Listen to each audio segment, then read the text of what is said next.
역대 대선 전국에서도 분단 상황을 이용한 색깔론이 어김없이 등장했습니다.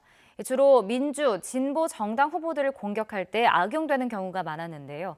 정치적인 타격을 주기도 했지만 근거가 부족할 경우 오히려 역풍으로 작용하기도 했습니다. 보도에 김주영 기자입니다. 김대중, 이회창 두 후보가 맞붙었던 제15대 대선.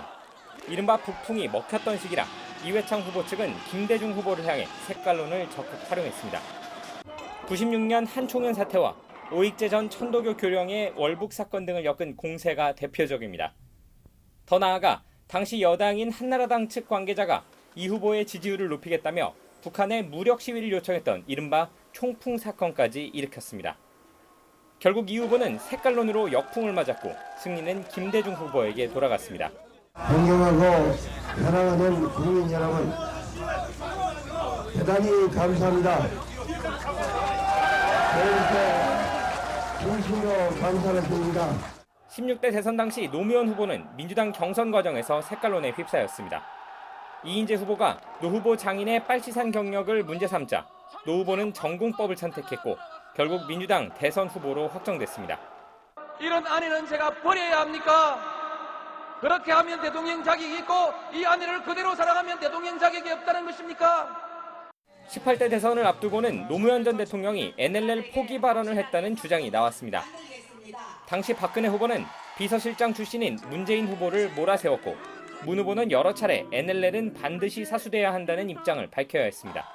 NLL을 변경해야 된다고 생각을 가지신 게 아닌가 이렇게 걱정을 했습니다. NLL은 사실상 남북과의 영해선이기 때문에 단호하게 우리가 사수해야 된다라는 의지를 제가 여러 번 밝혔는데도 이와 관련한 검찰 수사는 대선 이후 진행되었고 이 과정에서 노 전 대통령의 대화록 공개 여부 논란까지 얹혀졌습니다. 최근에 나온 이재명 경기지사의 미 점령군 발언을 놓고도 색깔론과 관련된 원색적인 단어들이 나오기 시작했습니다. 지리산에 들어가서 빨치산을 하시든지 아니면 강화도 앞바다에 건너가서 자신이 생각하는 억강부약의 대동세상 백두혈통이 지배하는 북한으로 망명을 하시든지. 역사학계에서는 시간이 지날수록 사실관계 여부보다는 정치권의 주의 주장만이 난무하게 될 것을 우려하고 있습니다. 대선 주자에 대한 역사인식 검증은 반드시 필요합니다.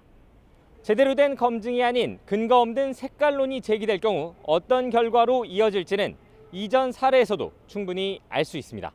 YTN 김주영입니다.